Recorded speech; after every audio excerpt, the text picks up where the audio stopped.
Hey everyone, this is Austin Schur here with We Write About Music, and today I'm thrilled to be speaking once again with Sammy of Red Rain. The band is back. They've got a new album out. It is called Don't Look Back, and I'm super excited to talk to them all about it. Sammy, I want to thank you so much for taking the time to come out and talk. How are you doing today? What's going on? I'm doing great, Austin. Thanks again for having me, and it's a pleasure talking to you. Things It are is, well. I agree. It is a pleasure to talk to you because the record is great, as I just mentioned, and I have a million questions to ask you. All the hard stuff today. Fire away, fire away. Let's see what we can do. Okay, let's do this thing. Okay. First thing is obviously the record rocks in terms of instrumentation, but I found that lyrically speaking, it's pretty in depth and there's a lot of stories going on here. And I want to know here, like, how was this thing written? Was it, a collective between the band? Like, what are these stories about?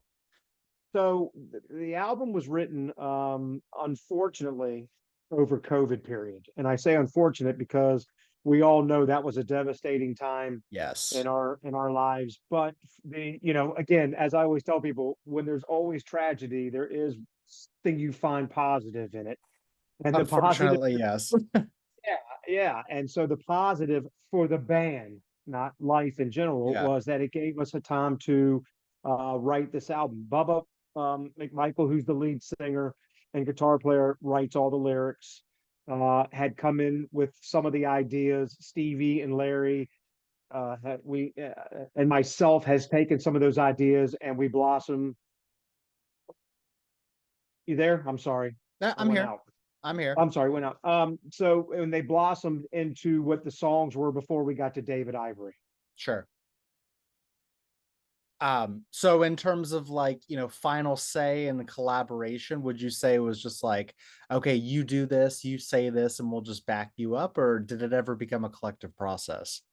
Well, it's a collective process. I mean, Bubba's the majority, or excuse me, the main songwriter. So Okay, lyrically, the band doesn't touch any of that. got it. So that's sort of his thing. That's cool. Musically, yeah, musically, he has the ideas to come in, and then Stevie and Larry will add their ideas. I add my own drum parts, but I'm not really a writer. That So is um, completely understandable. yeah, so the way I do more of the business work for the band outside of the actual drumming, but I do add my own parts.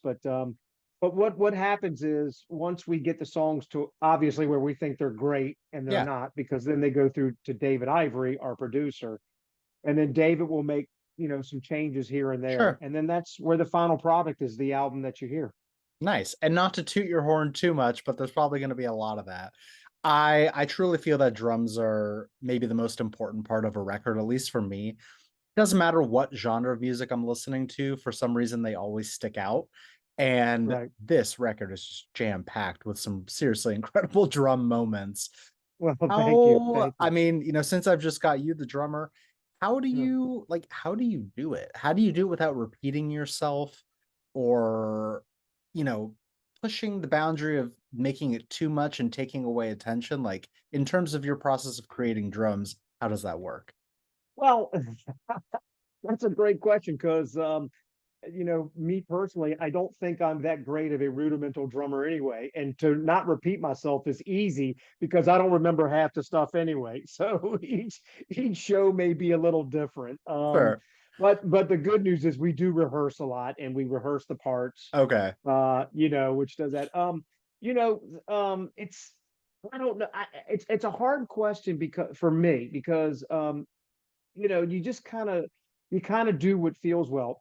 I had a drum teacher that years ago, told me, just go in and simplify everything. Simplifying in the studio really goes a long way. Sure. And then the other part is, and a lot of people don't know, we have the Red Rain EP we put out Yeah. years ago, but before that, we did a self-produced, uh, self-engineered basic CD that we never released called Chasing Shadows. Okay. Um, and it was so self-indulgent. Everything was licks and guitar licks and leads, and I mean, it was so bad. I mean, I see it's no actually a good album. problem there. Well, but it is because, and here's the thing. I mean, it's really a fun CD, but we Sure. never released it because like David, our producer, has explained to us, the problem is when you start getting really self-indulgent and, you know, even the great drummers, if you throw in too many licks, or unless you're an Eddie Van Halen that throws in so many guitar licks, it loses the melody, it loses the rhythm, at least in my opinion. I And hear so, that. I yeah, definitely think there is a line to pushing it too far. However, and I'm just gonna, protect you guys at this point. right. In the style of music that you're making, which I mean, I'll talk about this record, but even past tracks, like it really does a great job of bridging the gap between classic and modern, which I feel is very difficult to do. And sometimes when I think classic rock, or at least rock coming from like the 70s or 80s, there's tons of moments that stand out as self-indulgent, but they become memorable. You know what I'm saying? It's like, Well, yes, yeah, you're yeah, showing off the skills of these, instrumentalists who can really pull it off. right, So right. yes, I feel you, and maybe crossing the line might be too much, but in this style, I think you know what, every once in a while it's okay to go off on a tangent and kind of do your thing. Well, I agree, but the problem with Chasing Shadows, it wasn't every other measure. It was It every was measure. every I song. mean, it was Okay, just, I mean, it was just, that's it's, all right. and and really some of those songs ended up being on the EP, the Sure. very first EP that David had sort of, we slow, Yeah, yeah, yeah. we played them fast and and when you do that, you skip a lot. I didn't realize this. It took me along because as a, I'm not a songwriter, but Yeah, like David expressed to us, when you go fast, it loses the groove, and you're like, oh, that's BS. I mean, look at Metallica, look at sure. Anthrax, but that's a different kind of genre. We're not that type of band, and that you brought up a good point about being sort of the classic rock. I mean, we basically write songs we like, Sure. but being an avid listener of myself of my favorite bands, you always want to add that into your mix of whatever instrument you play. I'd like Yeah. to add my favorite drummer and so on, and that does come from the 80s. So we've been sort of, I think, a little typecasted, like we're an 80s band trying to bring in today's music. We're not an 80s band. I mean, those Yeah. are influences, but Sure. we just play songs that we like, that we, and then you got to go out and sell it to everybody. And Exactly. the great news about that, and I'll end on this note, the great news is I love being compared to the 80s because then that brings back a memory from a person who listened to Exactly. another band and liked, and that's what we're trying to do. Totally. And no, I honestly, perfect answer. Yeah, That's thanks. how, listen, you're the one making the music. It should be music that you want to listen to. You know what I'm saying? Like Right. you're the one putting the time and effort in. If you're not incorporating what you listened to in the past to spark a memory and bring back that time, then you're not being true to yourself. And that's kind of what you're doing here. Right. And like I mentioned, obviously it's classic in its own sense. And compared to the pre-records, you've really, I guess, dialed it back, if you want to say Right. that, but then Right. also brought in these modern influences. So the question to you becomes, okay, you're making rock music, but rock music has so many umbrellas of subgenres and little avenues of where you could take it. How are you describing this record to people? What are you calling it for people that might ask? So I stole the term from David Lee Roth of Van Okay, Halen. sure. We call ourselves a power hard rock melodic band. Sure. That's what we call ourselves. We're not heavy metal, because again, heavy metal is so, it's so, like you said, so broad. Like Yeah. when I was growing up, like heavy metal was AC/DC. I mean, AC/DC is No, like no, it's rock, like 100%. It's rock a now. term that Yeah, changes indefinitely with, decades. yeah. What was And heavy so 30 years ago might not be heavy today. right, not even close. And Yeah. so I tend to be a little careful and protect ourselves because a lot of people think with some of the pictures that we put out, we look like a metal band. We're a rock band. We're a hard rock band. So we are in the genre of an AC/DC, Van Halen, Aerosmith, because Aerosmith's a little hard too. Yeah, Dokken, absolutely. those those type of bands. That's what I would tell people that we are. So it's more, our shirt says rock and roll on it because Yeah, it's just rock and roll. There's really no totally. and so I would say this too. There are some songs on this album that are really heavy. Sure. that could be good heavy metal, but there's some songs that are a little softer. So again, I repeat myself in saying we're a power melodic hard rock band. Exactly. Well, yeah, I mean, that's the thing is you've struck balance, which is really important. Not every song can be a total ripper as much as you might Right. want it to be. And I think that might actually translate into live shows. Some of my favorite concerts from harder bands, they don't always play the 10 out of 10, face melters back to back to back to back because then you get burnt out. Right. One of the most important things is riding that wave and kind of infusing emotion into it. If you play a couple softer ones, the harder ones hit much harder, which I think is True. really Very important true. as well.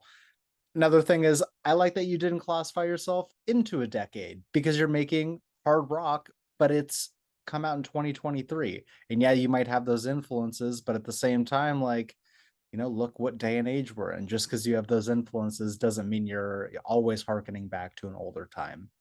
Right. Totally Right. And respect it. you know as well as I do, music is subjective. Oh, So 100%. Yeah. you'll listen to the album and you'll say, let's pick a song, "Bury Me Up to My Eyes," which is one of our heavier songs. So you'll Yeah. listen to it and go, okay, that's a hard rock song. And then you'll go to somebody who listens to like Anthrax, Sepultura, that type of bands and go, well, Oh, that's yeah. not really a heavy metal. You know what I'm saying? So, Yeah. You could so I think if totally. you broaden yourself, and I don't want to put us in a box. Sure. And I always say there's a little bit for everybody on this album. There's some hard stuff. There's melodic stuff. We have an acoustic. I mean, not an acoustic song. Uh, um, uh, a ballad, Yeah. if you will. So there's something for everybody on here. So that's why I just go very general term that we're power hard melodic rock band. Well, there you go. Have you had the opportunity to play these songs in a live setting yet? We had one. Here's the funny part about that. We did a show. We only had one show last year because we were concentrating on getting the album out, promotion, preparation. But we Sure. did have a show. We play a wonderful venue in Roanoke, which is close to home. And the promoter there is so supportive of us. So we did play one show in May, and we did unveil a lot of the new stuff, but nobody really knew what it was because it wasn't out yet. So That's that's okay. fun. That's Well, that's fun. When it's nobody fun, knows but what you're it's playing. So tough. It's it, tough for you guys because, you've played some of these songs probably 100 times over and you've heard them in the mixing room and you've made yeah. tweaks and they may feel old, but yeah, then you play them to a new audience, then they're not familiar. And it's like, oh, if only you'd listen to this a couple more times, you'd become familiar. Yeah, Right, I right, totally right. understand.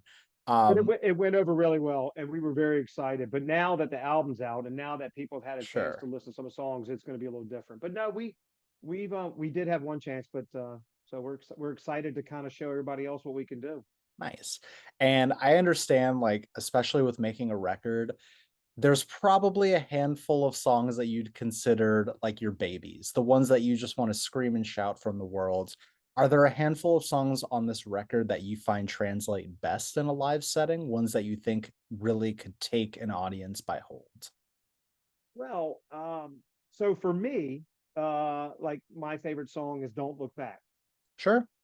even though it's the title track, and not because of the guest on it, but because it's the type of song that I enjoy playing. I like it. It's not super fast, but it's heavy enough, Yeah. and it's what I call a wake up call song. So we open Nice. with that, or we open with the song "Red Rain" off the EP because they're 0 to 60 off the bat. Sure. And so our motto is when we try to open the show is to really capture the attention right away. And Of so we course. we just come out banging. So Don't Look Back is probably one of the songs that I consider one of my babies. I think if you ask the rest of the band, they all have different opinions, which is great Yeah, because that is we great. shouldn't all be on the same page. But yeah, that 100%. would be one. And I mean, there's so many. I mean, they're Yeah. all the babies, but that I would be the yeah. one that I enjoy really, really playing live.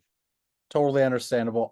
I also think, like, for some reason, the title track on a record needs to be really good. Like, you can't have a lacking title track, Right, or right. else, I don't know, or else the whole album just falls apart. So I'm glad that that's one of your favorites here.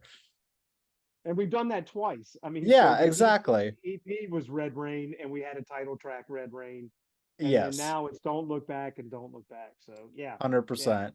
100%. Were there any songs that didn't make it to the record? Songs that you might save for a future project or maybe an EP of B-sides? So over the last 5, 6 years, not even longer than that, we have a little tape player in here that we throw down ideas. Yeah, We've had a lot of songs that we just didn't finish or couldn't finish, and some of them really, you hate to say it, aren't good enough to make the album. that's okay. But It's but not well, easy yeah, to but admit it to yourself. well, I mean, they need work. I mean, I'm not sure Sure. that they're bad. They're bad in the form they're in now. But what we do is, what our process is we put everything on the computer. I had about 15 songs, and then I send them to David, Okay. and then David and David's associate Joe really go through, and then what they hear, then they'll come back going, okay, I don't know titles like the titles I said, but like number 14's out. We're not that we Sure. don't hear anything there. And we don't hear anything here. And then that's what the process is. So we do have other music. Bubba's still continuing to write. So there is new music, but I Yep. gotta tell him to hold off a little bit. We haven't even played this stuff yet. So That's Bubba likes to okay. get up and go. So Hey, you yes, can't stop there's a the lot of music. creative process. You can't I, stop it.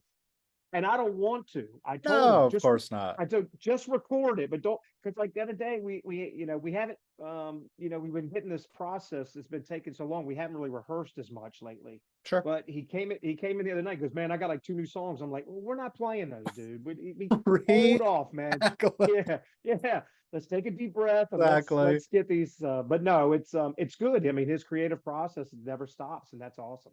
That's okay. You'll be good to go maybe by the end of next year or something like that. Well, with Um, our time frame, it'd probably be 2030, but because we always record like every 8 years. So, take your time. Truly no rush. Sometimes you need to let an album breathe.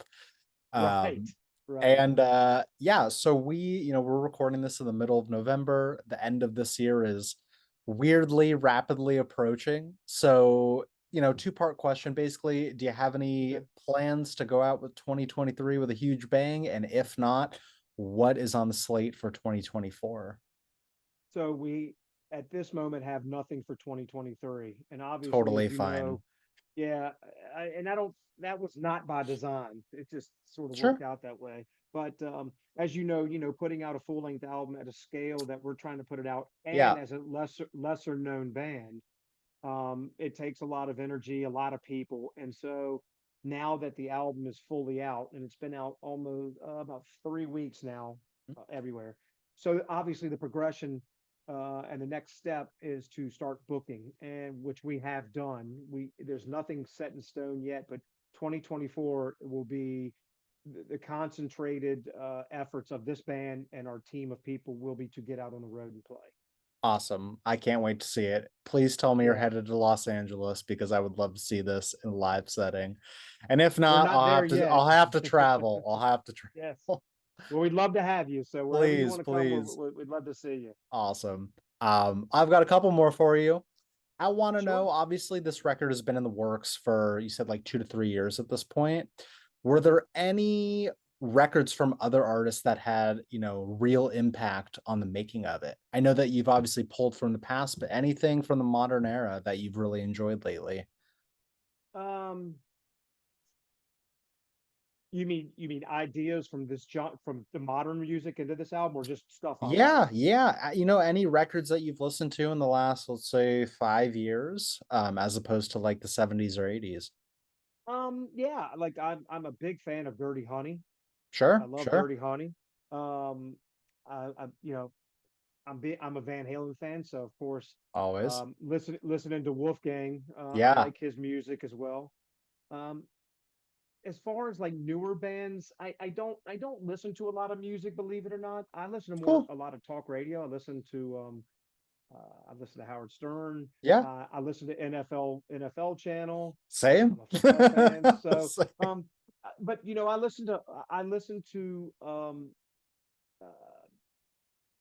internet radio stations. So in saying that, there Sure. are a lot. I have heard of a lot of like unsigned bands that are really good. Yeah. And please forgive me, I can't remember the names, but like I listen, some of the stuff is really good, and it's out there.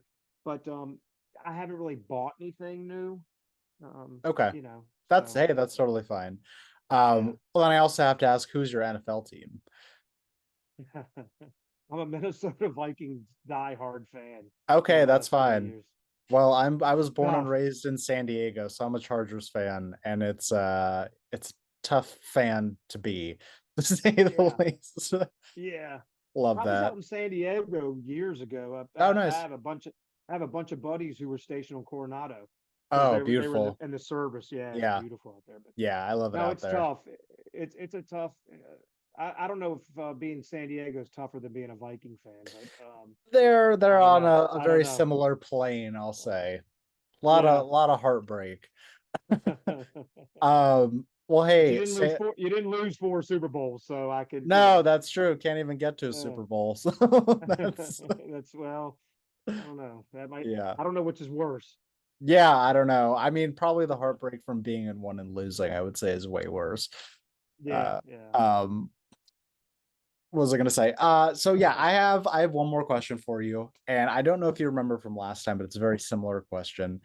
The question is basically for the person that is going to listen to this record for the first time, what is an opening message that you'd like to say to them before they hit the play button? So keep an open mind. Sure. That's number one. Number two is if you just listen to the whole album, don't skip. Don't listen to the first 30 seconds and say, listen to the whole album because some songs start slow and then they get Yeah, into a groove. Also, I didn't mention this, but you know, we have a special guest on one of our songs, which is obviously Mr. Scary himself, Mr. George Lynch of Dokken and Lynch Mob, yeah, who plays on "Don't Look Back." So if you like that '80s music, we have George on one of the songs. You know, listen, I used to be very closed-minded when I was younger when it came to music, and now I've really opened up. You know, I've opened up a lot of my horizons to what I want to listen to. You know, sure. somebody asked me in an interview one time, like, okay, last question is, what's the weirdest thing that if you were telling people since you're into hard rock is on your iPod or at the time was you know Hmm. the iPod, and I got a lot of Motown on there because you know, I mean that's some of the greatest music ever made, and so I try to listen to music that has groove, has melodies, that has just you know has that special it to it, and Sure. so I think if you in saying that, even though it's great music, I never really opened up my eyes to it until later on, which is sad. It's Yeah, very sad that I did that. So to go back to your questions, open up your eyes and don't prejudge it. yeah. You know, obviously by our ugly mugs on the backside. You know, Sure. but just listen to it, Yeah. and just and listen. I tell everybody this: just give us a chance, and you may not like it, and that's cool too. I have no problem with that. But just give us a shot. It's a great answer. It's an honest answer because, yeah, as a musician, you have to realize that, not everyone's going to like your music, and that's okay. It's Nope. accepting it. But once it finds its audience, that's when you flourish. Well, I Um, think if you open your mind a little bit and you say and you don't prejudge it, you know, and I've done that totally, too. So totally. that's why I've gone a different direction. I've prejudged. Yep. And if you don't prejudge it and have an open mind and listen, like in the old days, before you had Spotify and all that, you had to buy you had to listen to the songs. Yeah, And you so didn't what know. you didn't know. And it's funny because um, I had somebody write me that has listened to the band a couple times. Said, My favorite song is this." Well, it's on side two, and it's the sixth song. Hmm. Um, you know, I would have never thought that. And it's a longer song. It's about a four, almost a 5 minute song, and it's Sure. got real melody in it, and it gets heavy and stuff. But so everybody has a different taste, and so I just have an open mind. And that's Perfect. not even just about Red Rain. That's about any Oh, up and coming yeah. band who puts their soul and blood into original music. Because I tell you, you know, that's a tough thing when you're not playing a Very. cover and you're putting your ideas out there. Look, there's always going to be negative people, and that's fine too. Yeah. Everybody has their opinion. I'm smart enough to know. So open mind. Open I mind, could keep guys. going and Open rambling. Yeah. mind. Well, Sammy, obviously, I want to thank you so much, but I also want to plug the record for you one more time. If you missed it, the Thank you. band is Red Rain. The record is Don't Look Back. We will have the links in our article so that you can listen and share and follow along. My words of advice are just crank this thing up and just lose yourself in it because truly it's one of those records. And I'm excited to see what comes next. Even if it takes 5 years from now, I will be listening. But we appreciate that. Thank you so Awesome. much. Thank Yeah. you, Sammy. I hope you have an amazing rest of your day. I really appreciate your time. You too. And I just want to say thank you for the support because people like you who support bands that aren't at the top of the heap.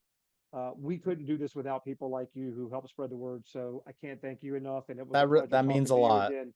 Yeah. So I hope you have a great day and I hope we talk again soon. I hope so. All right. Take care. All right. Talk to you later. Thanks. Bye-bye. See you later.